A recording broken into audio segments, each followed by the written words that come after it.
So the blend door actuator resides under this. There's a couple of screws holding it up, easy to get to, but there's also a hidden one back here that's really hard to get to. And then the actuator lives right here. What the manual has you do is remove the center console. In order to remove the center console, the seats have to come out. To remove the seats, there is a 15 millimeter in the front, one here, one on that side. Those come out, and it looks like a funky little shape, but just a standard 6-point.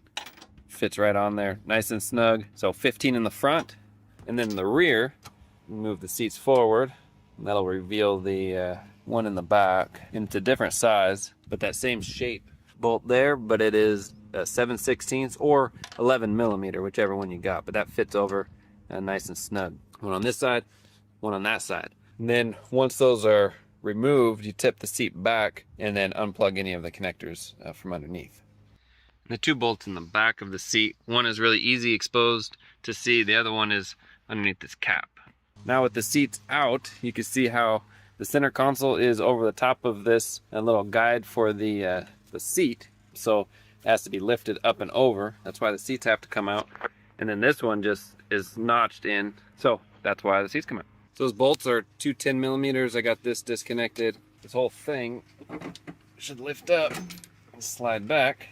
Let me do it with 2 hands, but I can already see it, coming back. All right, so got it pulled back.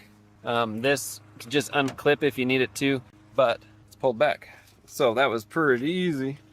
So now let's look under. Let's see. What? Snail.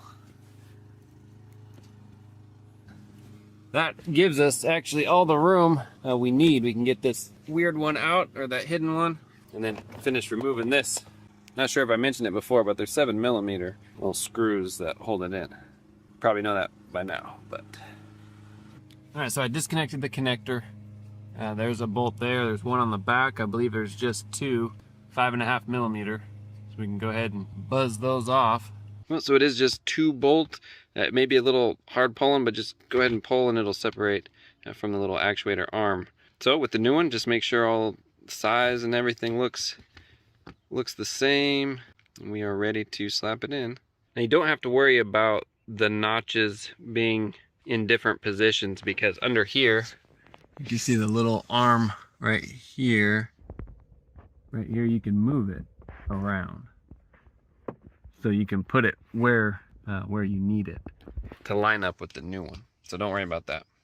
When it's all put in, we'll go through the relearn process anyway. All right, we got that in, unplugged for the moment. To do a recalibration, there's 2 methods. You could do it with the scan tool, if you have a bidirectional scan tool capable of recalibration. Or the second option is to ignition off, plug it in, go under the hood and remove the HVAC/ECAS, EVAS, I'll have to look again. But that fuse, disconnect it for about 10 seconds or more, but minimum of 10 seconds. Reconnect it, and then turn the vehicle on and it'll self-calibrate. So let's do that method, and then we'll look at the data with the scan tool. Vehicle off, ignition off. We'll plug this in, if I can see it. There we go. So under the hood, you see right here, HVAC/ECAS 10 amp. That's the one we want to remove. The ignition is still in the off position, but the actuator is plugged in. How that translates on here is the bottom right. You see there's a 15 amp, so 1, 2, the third one 15, 15, blank, 10. It's this 10 amp right here. We'll remove that for 20 seconds, then put it back in. All right, it's been about, I don't know, long enough. So plug it back in. All right, now we'll turn the car on and it'll self-calibrate. Now while it's running its self-calibration, we don't want to touch any of the controls on the HVAC. And you can hear it probably running its little sweep from one end to the next, back and forth, so it can find its ranges. It says it takes about 40 minutes to do that, so we'll wait 40 minutes and then hook up the scan tool, check out our scan data, compare it to the previous. All right, so we let it run through its calibration. Now we pulled up some scan data. It was the left blend door, or they call it the air mix door, left. So now we have commanded and actual. So let me change the temperature. I'll change the commanded, and the actual should follow.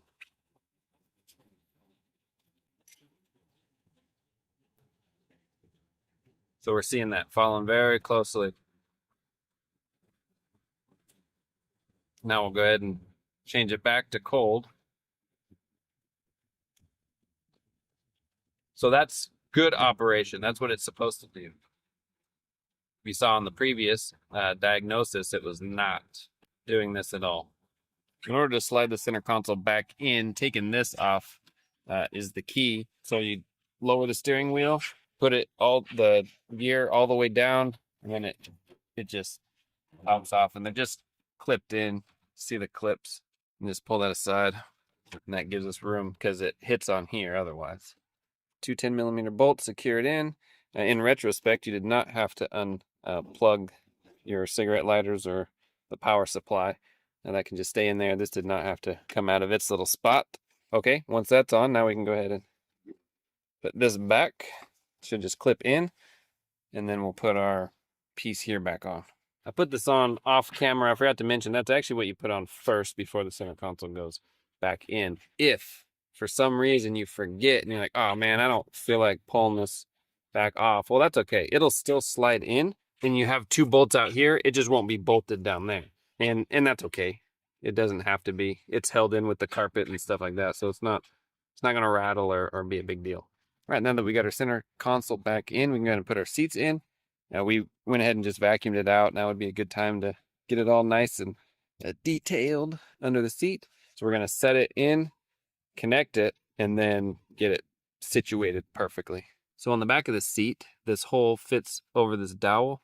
That can be a little struggle. I was kind of struggling getting it over this, and then in the front, it's over this second hole, not the first one. So second one, and that's the side closest to the center console. The side on closest to the door, that just kind of falls in line when that side is in place. I'm gonna go ahead and put a little Loctite on these back bolts. All right, seat is in, bolted down. Just make sure the range works all the way forward, all the way back, doesn't bind on anything. All right, now I'll go ahead and just do the other side exactly the same. And that should complete this repair.